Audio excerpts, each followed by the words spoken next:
Hi, welcome to the next homework video. So we'll go over homework 9. Okay, so homework 9, we're going to go over the problems in 5.6. Numbers 1, 4, 7, 9, 14, 16, 24, and 24. So we'll go over those 7 problems. Let's start with number 1. So for number 1, find the exact value of each expression. And so for 1a, find the value of sine inverse of root 3 over 2.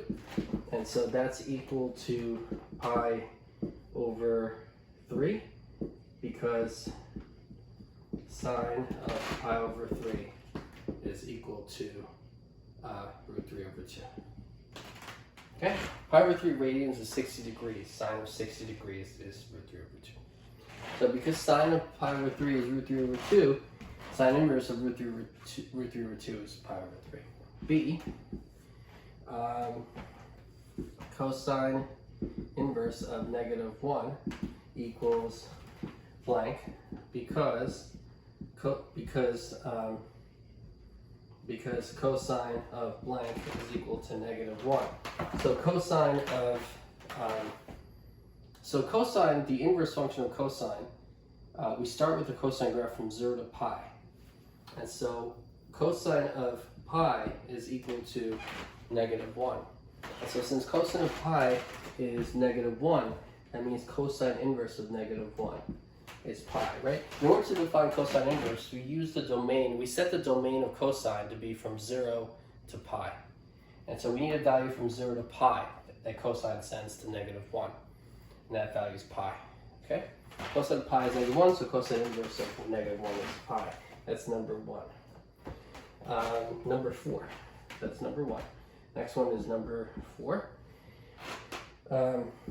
A, cotangent inverse of negative root 3. Okay, so cotangent inverse of negative root 3 equals blank, because cotangent of blank is equal to negative root 3. Well, that's negative pi over 6.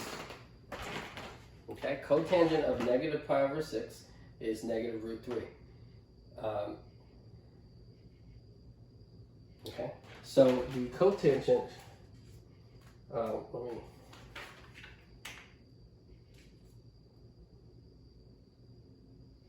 so the cotangent graph is defined from 0 to pi. So we need this value from 0 to pi. So this is going to be 5 pi over 6. If you take, so pi over 6 is 150 degrees. So what should happen is cotangent of 150 degrees is negative root 3. Okay. So just to make sure, cosine of 150 degrees divided by sine of 150 degrees is equal to negative root 3 over 2. This looks good. Sine of 150 degrees is 1/2. So negative root 3 over 2 over 1/2 is negative root 3. Yep. So cotangent of 150 degrees is negative root 3, or cotangent of 5 pi over 6 radians is negative root 3. That means cotangent inverse of negative root 3 is 5 pi over 6. So you have to be able to know the values of trig functions. Okay? Okay, so that's A. B, the answer is this. B, for B, is arc cosine of negative 1/2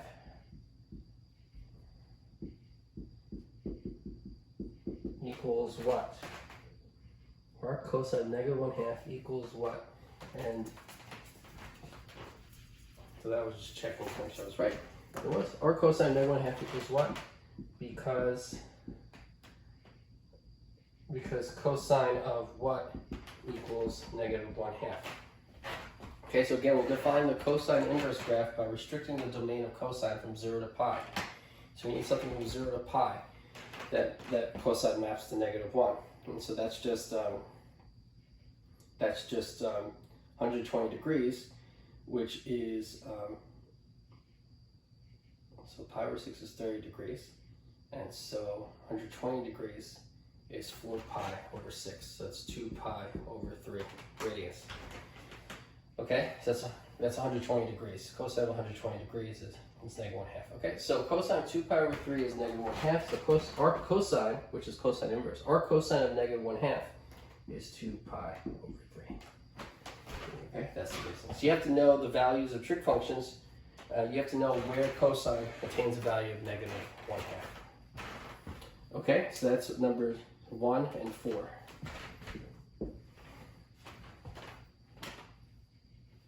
Number 7.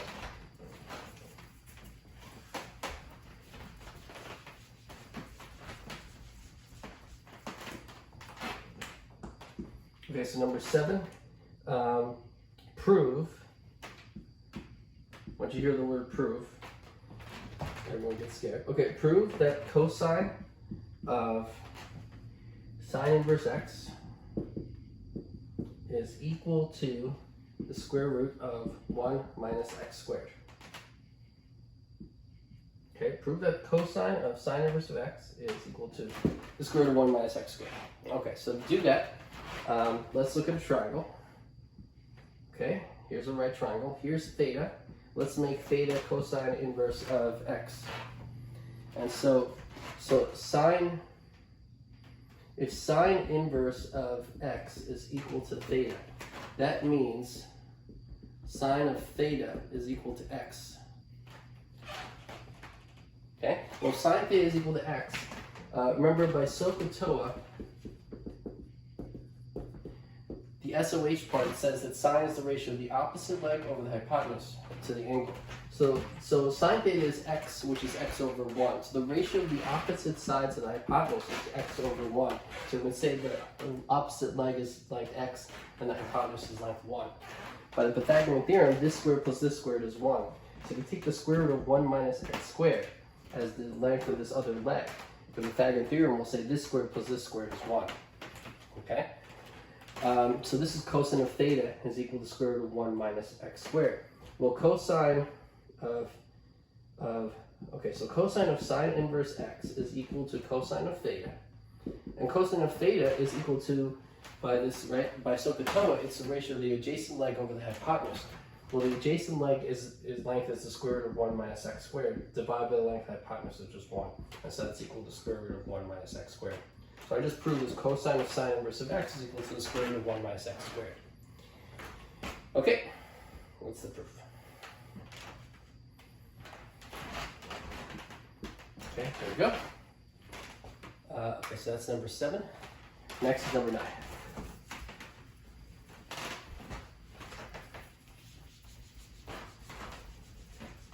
So for number 9 is simplify the expression sine of tan inverse x. Okay, so simplify the expression. So now we're going to have a triangle again. Whenever you see, usually when you see a trig function here and then an inverse inside, you might want to draw a right triangle. That might be how you do it. Most of the time, that should be the first step. Tan inverse x equals theta, let's say, means that tan of theta is equal to x. Okay, tan of theta is equal to x. So SOHCAHTOA, the same acronym, okay, same this. The NTOA means that tan is the ratio of the opposite leg over the adjacent leg. And so tan theta is x over 1. So the ratio of the opposite leg to the adjacent leg is x over 1. So we can say this leg is length, the opposite leg is length x, and the adjacent leg is length 1. By the Pythagorean theorem, the hypotenuse length is the square root of 1 plus x squared. Okay? So sine of tan inverse x is equal to the sine of theta. Well, the sine of theta is the ratio of the opposite, by this part, is the ratio of the opposite leg over the hypotenuse. So the ratio of the opposite leg over the hypotenuse is x over the square root of 1 plus x squared. And so sine of tan inverse x is equal to x over the square root of 1 plus x squared. That's number 9. Okay?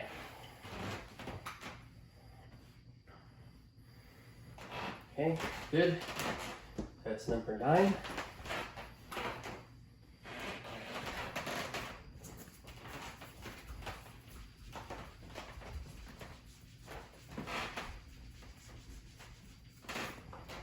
Okay, so number 14, prove that d dx of secant inverse x is equal to 1 over x times the square root of x squared minus 1. Okay, let's do that. So we proved the derivative formulas for sine inverse, cosine inverse, and tan inverse during the lesson. So now for homework here, it's proved that the derivative of secant inverse x is equal to 1 over x times the square root of x minus 1. Okay, so we're going to apply a very similar procedure.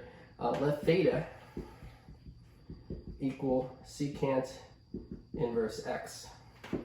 Then secant theta is equal to x. Then let's differentiate both sides implicitly with respect to x. And we'll get secant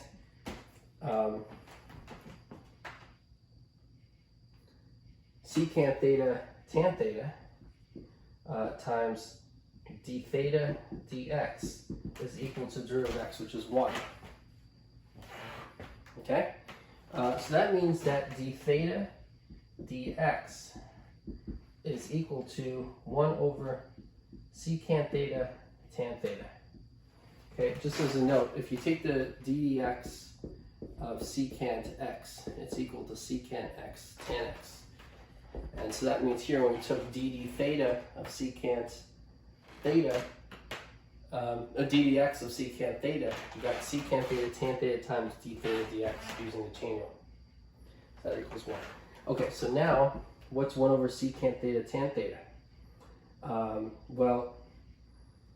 So theta is secant inverse x. So secant of theta is equal to secant of secant inverse x. And the secant and secant inverse cancel. We get x. So we get 1 over x times tan theta. Well, what's tan theta? Tan theta is tan of secant inverse x. So what is tan of secant inverse x? If we have a triangle, and here's theta, and here theta is still secant inverse x. So again, let's look at SOHCAHTOA. Okay, well, so this talks about sine, cosine, and tangent, but secant, so this is tan of theta. Oh no, tan of theta. Okay, so we're good. So tan of theta is the ratio of the opposite side over the adjacent. And so we know that tan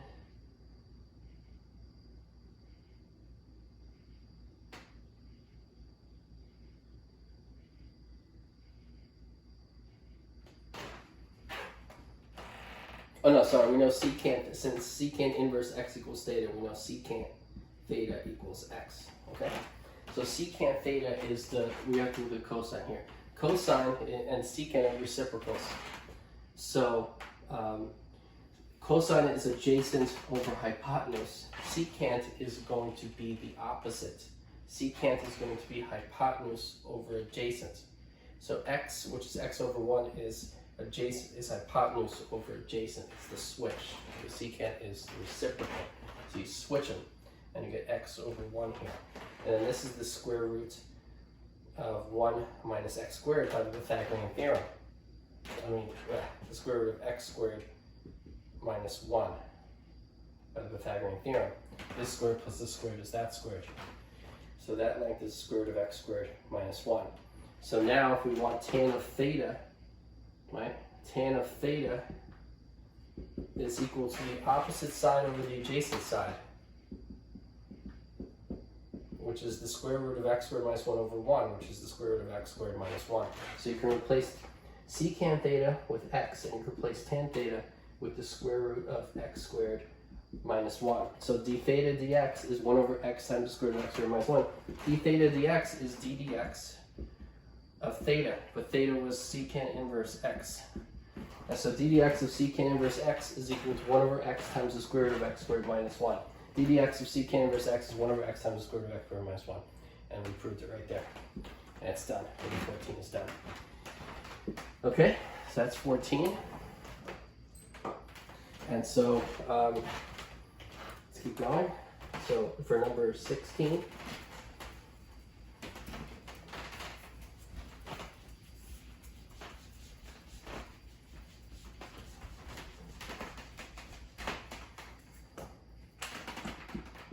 Okay, so for number 16, find the derivative of the function. Simplify where possible. So y equals tan inverse of x squared. And so taking the derivative, y prime is equal to, the derivative of tan inverse is 1 over 1 plus the input squared times the derivative of the input, which is 2x. Okay, so the formula I use is that du dx, if u ddx of tan inverse of u is equal to 1 over 1 plus u squared times u prime of x times du dx. Okay, so here the u is x squared. So the derivative of tan inverse of x squared is 1 over 1 plus x squared squared times the derivative of x squared, which is 2x. That's it. That's the answer. Y prime equals 1 over 1 plus x squared squared times 2x. So that's number 16. It says simplify where possible. And so this is, let's simplify it. So it equals 2x over 1 plus x to the fourth. Okay, that's simplifying it. 2x over 1 plus x to the fourth. Okay, so that's number 16. That's done. And the last one, number 24.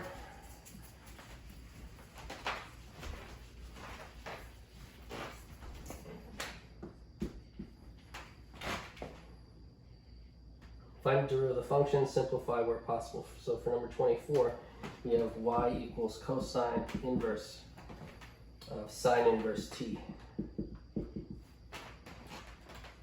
Find the derivative of the function. So y prime is equal to the d dx of cosine inverse x is equal to negative 1 over the square root of 1 minus x squared.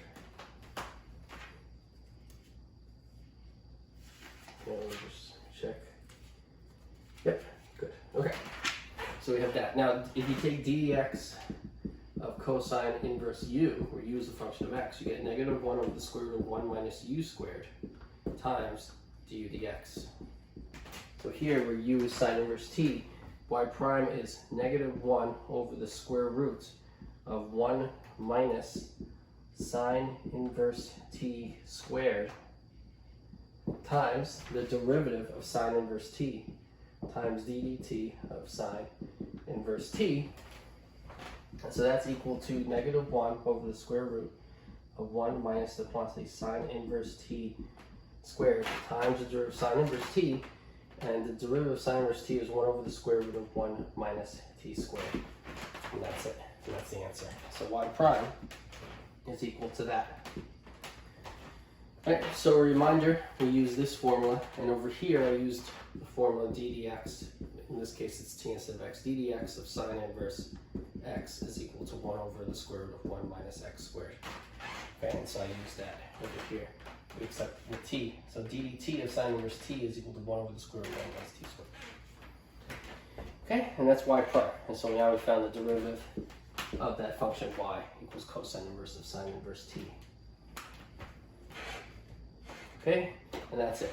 Okay, so that's homework, going over homework 9. See you next time.